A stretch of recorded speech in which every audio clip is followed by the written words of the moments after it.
මේක සමහර ළමයි පිරිමි කියලා අරගෙන මේක පිරිමි කියලා අරන් එයාලා ගන්නවා මේක ගැහැණු කියලා. මේ කවුද මේ මැද්දේ ඉන්නේ? උට පිරිමි ලක්ෂණක් තියෙනවා, උට ගැහැණු ලක්ෂණක් තියෙනවා. ඒ කියන්නේ උඩ කෑල්ල පිරිමි යට කෑල්ල ගැහැණු එහෙමද? දැන් දෙකට බෙදලා හරි එහෙම වෙන්න බෑ.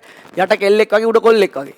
එනත උඩ කොල්ලෙක් යට අනේ මන් දන්නේ ඒක එහෙම එන්නේ නැහැ. මෙන්න මේ කතාව හොඳට අහගන්න. මේක ගොඩාක් ළමයි ටිකක් වැරදි විදිහට තේරුම් ගන්න කුලක ප්‍රශ්නයක්. මම කැමතියි මේක ටිකක් සාකච්ඡා කරන්න. ස්වයං රැකියා කරන කණ්ඩායමක සමාජිකයින් 100 දෙනෙකි ඔවුන් ඇඳුම් මැසීම හා රස කැවිලි නිෂ්පාදනයේ රැකියා ලෙස තෝරාගෙන ඇත. අයෙක් එක් රැකියාවක පමණක් නිරත වෙයි. ඊට ඇඳුම් මැසීම රැකියාව ලෙස තෝරාගත් කාන්තාවන් ගණන 30කි. ස්වයං රැකියා කරන පිරිමි 40කි. මුලින්ම කියනවා මෙන්න මෙහෙම අසම්පූර්ණ වෙන්රූප සටහනක් දීලා මේ අසම්පූර්ණ වෙන්රූප සටහනට එන්න කිව්වහම මෙන්න මේක ඉතුරු ටික අපිට නම් කරන්න කියලා කියනවා. මේක නම් කරන කතාවට ආවට පස්සේ මෙන්න මේ කුලකය ඒගොල්ලෝ දෙන්නේ ඇඳුම් මහන අය.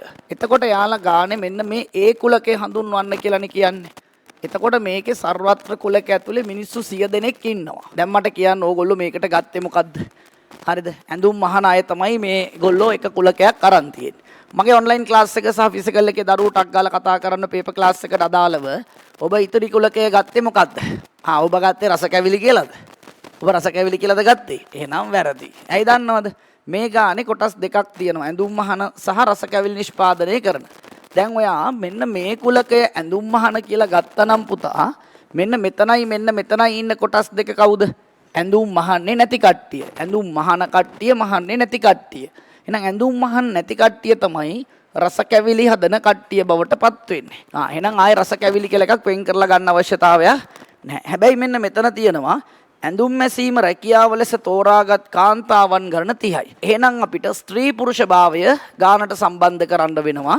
එහෙනම් මෙන්න මෙතන අපි ගන්නවා මෙතන ඉන්න කාන්තාවන් කියලා. එතකොට ඒක කාන්තාවන් වුණොත් මෙන්න මේ රවුම ඇතුලේ ඉන්න ඔක්කොම ටික අයිති වෙන්නේ කාටද? ඔය රවුම ඇතුලේ ඉන්න ඔක්කොම ටික අයිති වෙන්නේ කාටද? කාන්තාවන්ට. එතකොට මේක කෙල්ලෝ නම් මේක කවුද? කෙල්ලෝ නෙමෙයි. එතකොට මේ කවුද ඉන්නේ? කොල්ලෝ. අන්න දැන් හරි. එතකොට ඇඳුම් මහන කට්ටියක් ඉන්නවා. ඇඳුම් මහන කට්ටියකින් පිට රස කැවිලි හදන කට්ටියක් ඉන්නවා. කෙල්ලොත් ඉන්නවා. කෙල්ලොන්ගෙන් පිට කොල්ලොත් ඉන්නවා. අපි මේ කුලකේ කෑලි 4කට වෙන් වෙනවා. දැන් ඔන්න බලන්න කුලකේ ප්‍රධාන කුල කොටස් 4. එක කෑල්ල දෙක කෑල්ල 3 කෑල්ල 4 කෑල්ල. ඔන්න ඕක ලොජිකල්. කටපාඩම් කරන්න එපා මැට්ස්. ඔයා දැනටමත් යන ක්ලාස් එකේ ඔයාට කියනවා නම් මේක මෙහෙමයි අරක මෙහෙමයි ඒකලු මේකලු කියලා ලොජිකල් ක්ලාස් එකක් හොයලා බලලා සෙට් වෙන්න. එක කොටසේ කවුද ඉන්නේ? එක පැත්තකින් ඇඳුම් මහන. අනිත් පැත්තෙන් කෙල්ලෙක් නෙමෙයිනේ. එහෙනම් ඌ කොල්ලෙක්. එච්චරයි. ඒතර ඔය ඉන්නේ එක මහන කොල්ලෝ. කවුද ඉන්නේ? මහන කොල්ලෝ. ඊළඟට දෙක කවුද? එයා මහනවා කෙල්ලෙක්. මහන කෙල්ලෝ. ඊළඟට මේ කවුද? මහන්නේ නෑ. මහන්න නැත්නම් එයාලා මොකද්ද කරන්නේ? අනිත් ස්වයං රැකියාව රස කැවිලි හදනවා. ගාන එහෙමයි කිව්වේ ඈ. ඒතර මේ තියෙන්නේ කැවිලි හදන කෙල්ලෝ. කාන්තාව කියන එක. මං කෙල්ලෝ කියලා ගන්නකො ලේසි වෙන්න. ඒතර මේ ඉන්නේ කවුද? කෙල්ලෙක්ද? කොල්ලෙක්. මහනවද? නෑ. එහෙනම් කැවිලි හදනවා. එහෙනම් මේ කවුද? කැවිලි හදන කොල්ලෝ. එහෙනම් බලන්න කැවිලි 4. මේ මහන කොල්ලෝ, මහන කෙල්ලෝ, කැවිලි කෙල්ලෝ, කැවිලි කොල්ලෝ. හරි. ඉතින් දැන් බලන්නකෝ ඕක නේද? එතකොට අර අපේ ළමයි තව වැරද්දක් කරනවනේ කුලක පාඩමේ. මේක සමහර ළමයි පිරිමි කියලා අරගෙන මේක පිරිමි කියලා අරන් එයාලා ගන්නවා මේක ගැහැණු කියලා. මේ කවුද මේ මැද්දේ ඉන්නේ? උට පිරිමි ලක්ෂණක් තියෙනවා, උට ගැහැණු ලක්ෂණක් තියෙනවා. ඒ කියන්නේ උඩ කෑල්ල පිරිමි යට කෑල්ල ගැහැණු එහෙමද? දැන් දෙකට බෙදලා හරි එහෙම වෙන්න බෑ. යට කෙල්ලෙක් වගේ උඩ කොල්ලෙක් වගේ. එනත උඩ කොල්ලෙක් යට අනේ මන් දන්නේ ඒක එහෙම එන්නේ නැහැ. තොරතුරු ටික ඇතුළත් කරොත් ළමයි මේකේ කියනවා ස්වයං රැකියා කරන පිරිමි 40ක් ඉන්නවා. හොඳයි.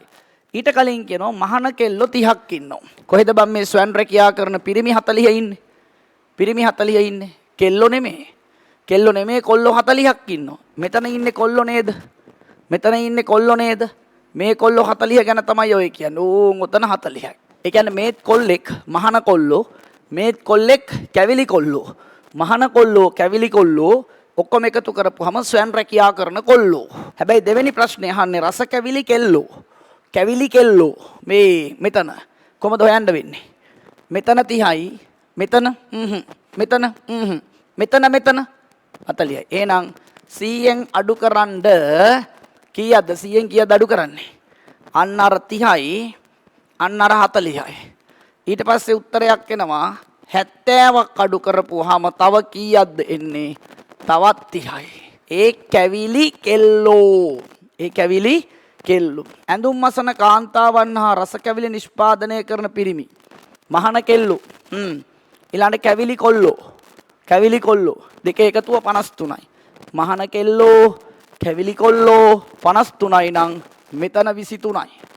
එතන 23යි නම් මෙතන 17යි. ඔන්න ඊට පස්සේ අපෙන් අහන්නේ රස කැවිලි නිෂ්පාදනය කරන පිරිමි. කැවිලි කොල්ලෝ කියන්නේ මෙතනනේ. එහෙනම් අපි ඒක හොයාගමු නේද? කැවිලි කොල්ලෝ. කොහමද හොයාගන්නේ? 53න් අඩු කරමු 30ක්. එතකොට එනවා 23ක්. ඒකත් ඉවරයි. හොඳයි. ඊළඟට මොකද්ද කියන්නේ? ඇඳුම් මහන පිරිමි. වෙන් රූපේ පාට කරන්න. හයියෝ මහන කොල්ලෝ.